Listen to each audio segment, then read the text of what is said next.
ಅವಳು ಅಲ್ಲೇ ಇರಲಿ.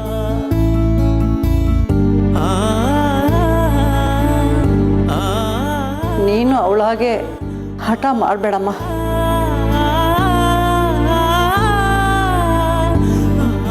ಕಾತ್ಯಾಯನಿ ಅಂತೂ ನಮ್ಮ ಮಾತಿಗೆ ಬೆಲೆ ಕೊಡಲಿಲ್ಲ.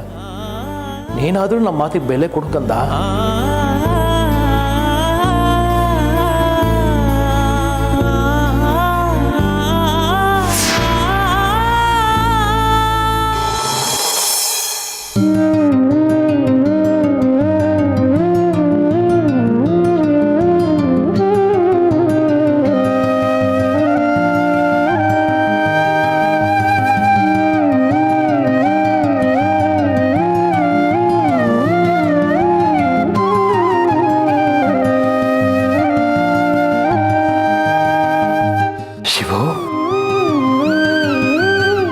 ಇದೇನು ಶಿವು, ಇನ್ನೂ ಒಂದು ವಾರ ಆಸ್ಪತ್ರೆಯಲ್ಲಿ ಇರಬೇಕು ಅಂತ ಡಾಕ್ಟರ್ ಹೇಳಿದ್ರು.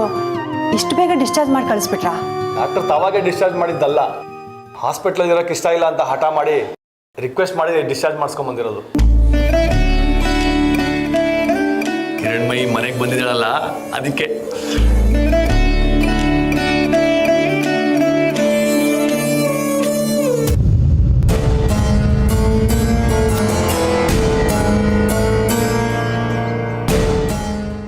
ಆಸ್ಪತ್ರೆ ಬೆಡ್ಡಲ್ಲಿ ಇದ್ದಷ್ಟು ದಿನ ನನಗೇನೋ ಆಗಬಾರ್ದಾಗಿದೆ ಅಂತ ಬೇಸರ ಇರ್ತಿತ್ತು ಅತ್ತೆ.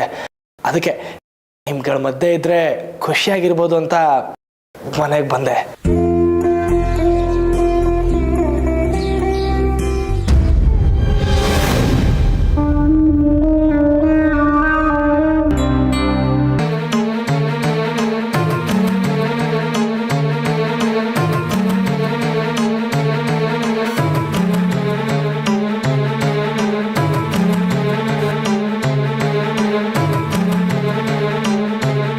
ಒಂದು ನಿಮಿಷ ಅಲ್ಲೇ ಇರು. ಒಂದು ದೊಡ್ಡ ಗಂಡಾಂತರ ದಾಟ್ಕೊಂಡು ಒಳಗೆ ಬರ್ತಿದ್ಯಾ. ದೃಷ್ಟಿ ತೆಗೆದ್ಮೇಲೆ ಒಳಗಡೆ ಬಾ. ಹಿರಣ್ಮಯಿ, ಹೋಗಿ ಕೆಂಪು ನೀರು ತಗೊಂಬ ಅಮ್ಮ.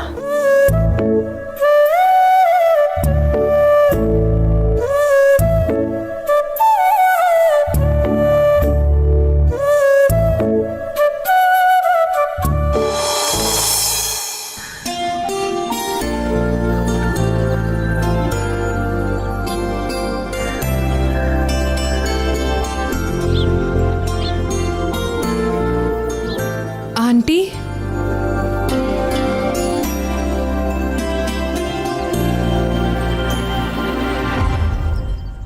ತಗೋ.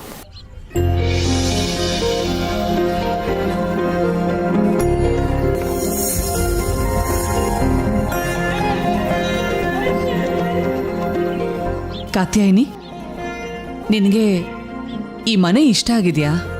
ಇಷ್ಟು ಶ್ರೀಮಂತಿಕೆ ಇರೋ ಮನೆ ಯಾರಿಗಿಷ್ಟ ಆಗಲ್ಲ ಆಂಟಿ? ನಾವು ಈ ಮನೇಲಿರೋರೆಲ್ಲರೂ ಇಷ್ಟ ಆಗಿದಾರ ನಿನಗೆ?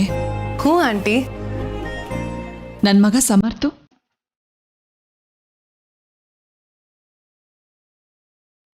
ಆಂಟಿ, ನಮ್ಮ ಸಮರ್ಥು ನಿನಗಿಷ್ಟನಾ ಅಂತ ಕೇಳ್ತಿರೋದು. ಸಂಕೋಚ ಬೇಡ, ಮುಕ್ತವಾಗಿ ಹೇಳು. ಯಾಕೆ ಇದ್ದಕ್ಕಿದ್ದ ಹಾಗೆ ಈ ಪ್ರಶ್ನೆ? ನಿನ್ನನ್ನ ನಾನು ಹಿರಿ ಸೊಸೆ ಮಾಡ್ಕೋಬೇಕು ಅಂತ ಆಸೆ ಪಟ್ಟಿದ್ದೀನಿ.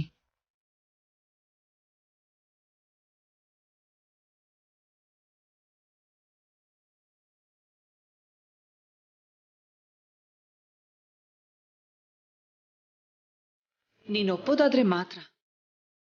ನನ್ನ ಮದ್ವೆ ನನ್ನ ಸೋದರ ಮಾವ ಶಿವು ಜೊತೆ ಮಾಡಬೇಕು ಅಂತ ಗೊತ್ತು ಮಾಡಿದ್ರು ಮನೇಲಿ. ಆ ವಿಷಯ ನಿಮ್ಗೂ ಗೊತ್ತು ಅಲ್ವಾ? ಹಾ, ನಾವು ಬ್ರಹ್ಮೋತ್ಸವಕ್ಕೆ ಬಂದಾಗ್ಲೇ ಗೊತ್ತು. ಆದ್ರೂ ನಿಮ್ಮನೆ ಸೊಸೆ ಮಾಡ್ಕೊಳ್ಳೋದ್ರ ಬಗ್ಗೆ ಶಿವು ನಿನ್ನ ಮದ್ವೆ ಅಂತೂ ಇನ್ನ ಆಗೋದಕ್ಕೆ ಸಾಧ್ಯ ಇಲ್ಲ ಅಲ್ವಾ?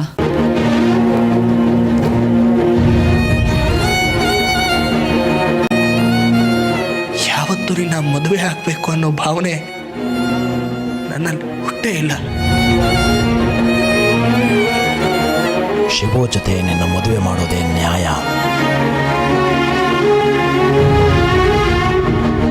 ಯಾವ ಮುಹೂರ್ತದಲ್ಲಿ ಕಾತ್ಯಾಯನಿಗೂ ಶಿವಗೂ ನಿಶ್ಚಿತಾರ್ಥ ಮಾಡಬೇಕು ಅಂತ ಅನ್ಕೊಂಡಿದ್ನೋ ಅದೇ ಮುಹೂರ್ತದಲ್ಲಿ ನಿನಗೂ ಶಿವಗೂ ನಿಶ್ಚಿತಾರ್ಥ ಮಾಡ್ತೀನಿ.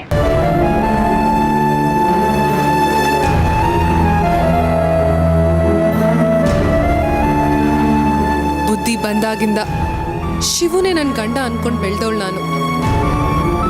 ಆದ್ರೆ ಬೆಳೀತಾ ಬೆಳೀತಾ ಶಿವು ನನ್ನನ್ನು ಯಾವತ್ತೂ ಆ ದೃಷ್ಟಿ ನೋಡೇ ಇಲ್ಲ ಅನ್ಬಿಟ್ಟ. ಆ ನಿರಾಸೆ ತಡ್ಕೊಳಕ್ಕಾಗದೆ ನೀನು ಕೆರೆಗೆ ಹಾರಿ ಸಾಯಕ್ಕೆ ಹೋಗಿತ್ತು.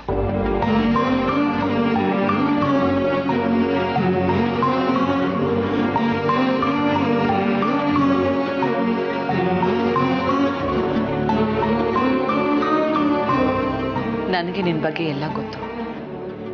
ಆದರೆ ನಿನಗೆ ಗೊತ್ತಿಲ್ಲದೆ ಇರೋ ವಿಷಯಗಳು ಹೇಳ. ಶಿವು ನಿನ್ನ ಮೊದಲನೇ ಪ್ರೀತಿ. ಅದಕ್ಕೆ ಅದನ್ನು ಮರೆಯೋದಕ್ಕೆ ನಿನಗೆ ಇಷ್ಟೊಂದು ಕಷ್ಟ ಆಗ್ತಾ ಇದೆ. ಆದರೆ ಒಂದು ಸತ್ಯ ನೀನು ಅರ್ಥ ಮಾಡ್ಕೊಳ್ಳೇಬೇಕು. ಎಲ್ಲರ ಜೀವನದಲ್ಲೂ ಈ ಮೊದಲನೇ ಪ್ರೀತಿ ಅನ್ನೋದು ನಡೆದೇ ಇರುತ್ತೆ.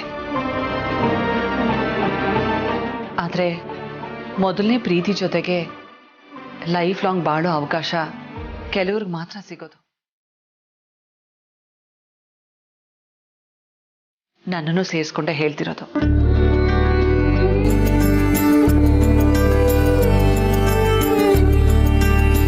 ನಿನಗೆ ಶಿವು ಮೊದಲನೇ ಪ್ರೀತಿ, ನನ್ನ ಮಗ ಸಮರ್ಥ್ಗೆ ನೀನು ಮೊದಲನೇ ಪ್ರೀತಿ.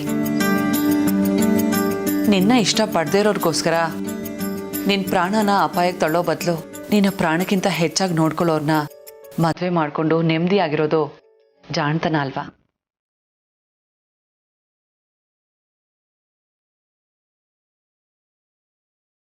ಅವಸರ ಏನೂ ಇಲ್ಲ, ನಿಧಾನಕ್ಕೆ ಯೋಚನೆ ಮಾಡು.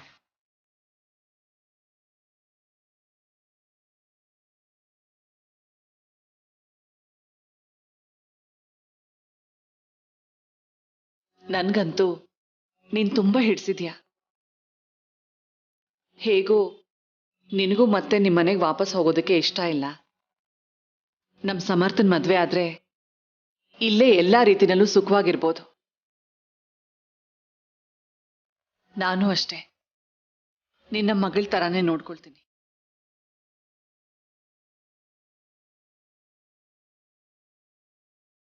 ಸರಿಯಾಗಿ ಯೋಚನೆ ಮಾಡಿ ಒಂದೊಳ್ಳೆ ನಿರ್ಧಾರಕ್ಕೆ ಬಾ.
ಹಿರಣ್ಮಯ್, ಈಗ ಹೊರಗಡೆ ಚಲ್ಪ.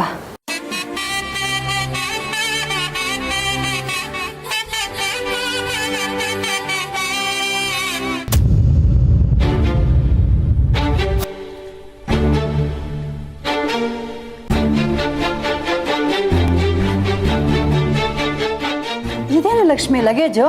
ಎಲ್ಲಿಗೆ ಹೊರಟಿದೀಯಾ? ಮನೆ ಬಿಟ್ಟು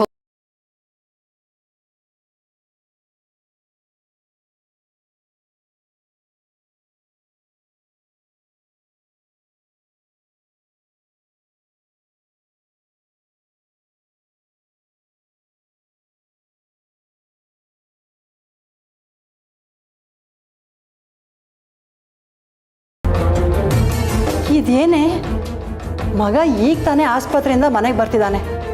ಅವನ ಆರೈಕೆ ಕಡೆ ಗಮನ ಕೊಡೋದು ಬಿಟ್ಟು ಇದೇನು ಹುಚ್ಚತನ ನಿಂದು? ಹುಚ್ಚಾದ್ರು ಅನ್ಕೊಳ್ಳಿ, ಬೆಪ್ಪಾದ್ರು ಅನ್ಕೊಳ್ಳಿ, ನಾನು ಒಂದು ಕ್ಷಣ ಈ ಮನೇಲಿ ಇರಲ್ಲ. ಯಾಕೆ ಇಷ್ಟ ಇಲ್ಲ? ಈ ಮನೆಯಲ್ಲಿ ಯಾರ್ಯಾರಿಗೆ ಯಾವ್ಯಾವ ಜಾಗ ಅಂತ ಗೊತ್ತಾದ್ಮೇಲೂ ನಾನು ಇನ್ನೂ ಇದೇ ಮನೇಲಿದ್ರೆ ನನ್ನ ದೃಷ್ಟಿಲಿ ನನಗೆ ಮರ್ಯಾದೆ ಇರಲ್ಲ.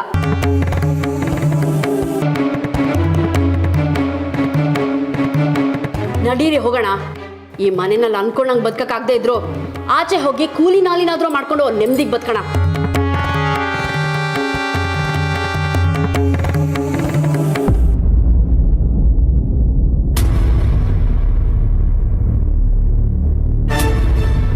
ಈ ಮನೇಲಿ ಈಗ ನಿನ್ನ ನೆಮ್ಮದಿ ಹಾಳಾಗುವಂಥದ್ದು ಏನಾಗಿದೆ ಅಮ್ಮ? ನಾನು ಅನ್ಕೊಂಡಾಗ ಏನು ನಡೆದಿಲ್ಲ. ಅಷ್ಟು ಸಾಲದ ಹೊರಡಕ್ಕೆ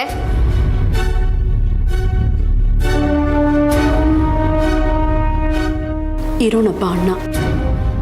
ಕೊನೆ ತನಕ ನಿನ್ನ ಆಸರೆ ಇರುತ್ತೆ ಅನ್ಕೊಂಡೆ. ತಂಗಿಯಾಗಿ ಹೋಗ್ಲಿ, ಕೊನೆ ಪಕ್ಷ ಮನುಷ್ಯಲಾಗೂ ನಡೆಸ್ಕೊಂಡಿಲ್ಲ ನೀನು.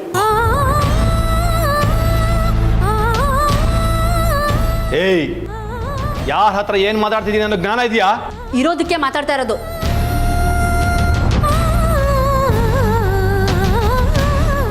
ನೀವೇನೋ ನಾನು ಕಟ್ಕೊಂಡು ಬಂದಾಗಿಂದ ಅವ್ರು ಹೇಳಿದ್ದಕ್ಕೆಲ್ಲ ಹೂಗೊಡ್ತಾ ಇದ್ದೀರಾ. ನಾನು ಅನ್ಕೊಂಡಂಗೆ ನನ್ನ ಮಗನ ಜೀವನ ಕಟ್ಕೊಳಕ್ಕಾಗಿಲ್ಲ ಅಂದಮೇಲೆ ಈ ಮನೆ ನಮ್ಗೇನು ಕೆಲಸ?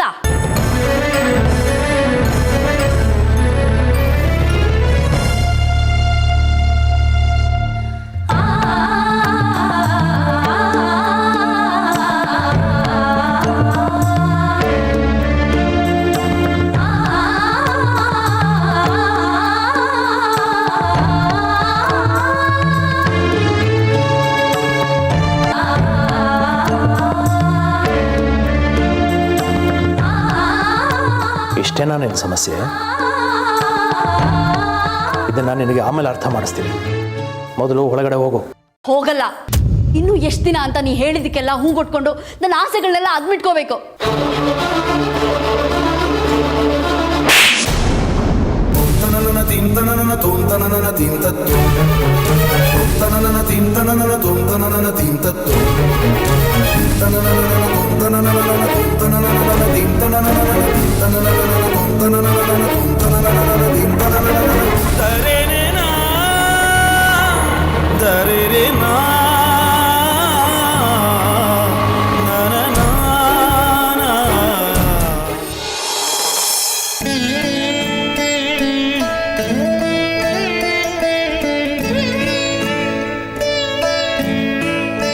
ನ್ಯಾಯವಾದ ಬೇಡಿಕೆಗಳಿದ್ರೆ ಅಮ್ಮನವ್ರ ಆಶೀರ್ವಾದ ಸಿಗೋದು.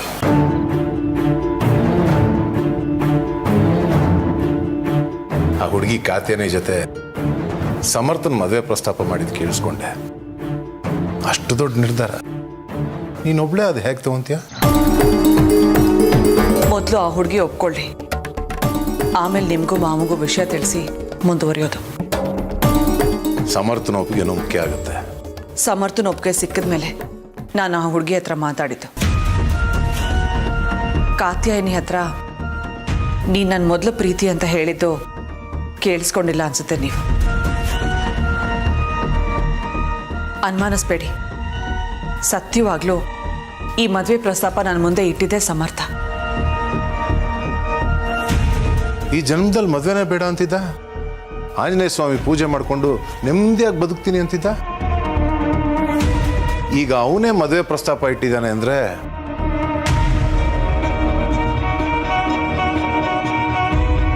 ನೀನು ಕಣ್ಣೀರು ನೋಡೋಕ್ಕಾಗದೆ ಸೂರ್ಯನ ಕಾಪಾಡ್ಕೊಳ್ಳೋದಕ್ಕೆ ತಾನು ಕಾಂಪ್ರಮೈಸ್ ಅದ ಅನ್ಸುತ್ತೆ ಸಮರ್ಥ. ಕಾಂಪ್ರಮೈಸ್ ಅಂತ ಏನೂ ಇಲ್ಲ. ಮನ್ಸಾರೆ ಇಷ್ಟಪಟ್ಟಿದ್ದ ನಾನು. ಕಾತ್ಯಾಯಿನಿ ಈ ಮದುವೆ ಸಂಬಂಧ ಒಪ್ಕೊಳ್ಳಿ ಅಂತ ನೀವು ಅವನವ್ರ ಹತ್ರ ಬೇಡ್ಕೊಳ್ಳಿ. ಈ ಸಂಬಂಧ ಗಟ್ಟಿ ಆಗ್ತಾ ಹೋಗ್ತಿದ್ದ ಹಾಗೆ ಕಾನೂನಿನ ಕಂಬಿಗಳು ಸೂರ್ಯನ ಪಾಲಿಗೆ ಸಡ್ಲ ಆಗ್ತಾ ಹೋಗುತ್ತೆ. ಅಪ್ಪ ಅಷ್ಟು ಹೇಳಿದ್ಮೇಲೂ ಸೂರ್ಯನ ಆ ಕೇಸಿಂದ ಹೊರಗೆ ತರೋ ಪ್ರಯತ್ನ ಯಾಕೆ? ಸೂರ್ಯನ ತಾಯಿ ನಾನು, ಅದಕ್ಕೆ.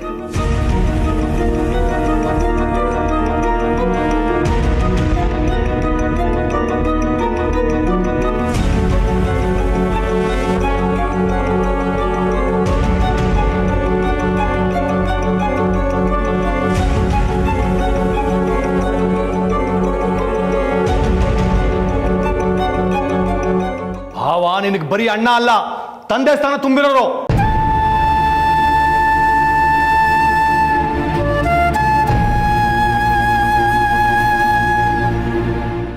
ಅವ್ರಿಲ್ಲ ಅಂದಿದ್ರೆ ನಾವ್ ಯಾವತ್ತೋ ಬೀದಿ ಪಾಲಾಗ್ತಿದ್ವಿ.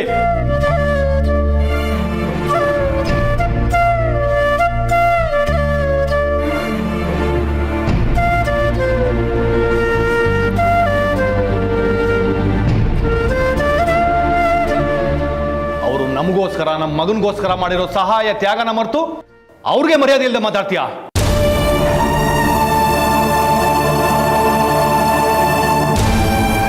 ಇದೇ ಕೊನೆ. ಭಾವ ಏನಾದರೂ ನಿರ್ಧಾರ ಮಾಡ್ತಾರೆ ಅಂದ್ರೆ ಅವರು ಎಲ್ಲರ ಒಳ್ಳೇದಕ್ಕೋಸ್ಕರ ಮಾಡ್ತಾರೆ ಅಂತ ಗೌರವಿಸೋದು ಕಲಿಬೇಕು.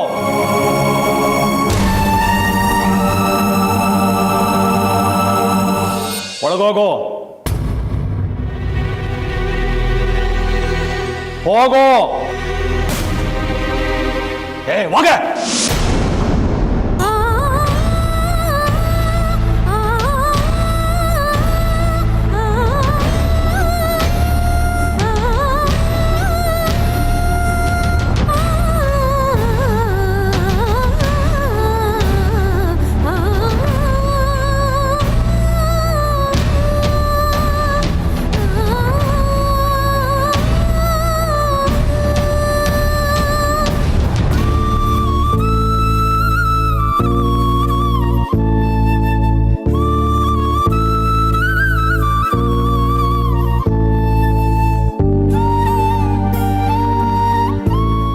ಕ್ಷಮಿಸಿ ಭಾವ, ತುಂಬ ಹೊರಟಾಗಿ ಮಾತಾಡ್ಬಿಟ್ಲು.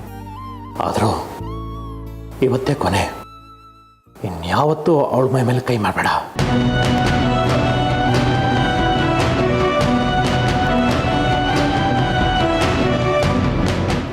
ಅವಳಿಗೆ ಕಣ್ಣೀರು ಬಂದರೆ ಸಹಿಸೋ ಶಕ್ತಿ ನನಗಿಲ್ಲ.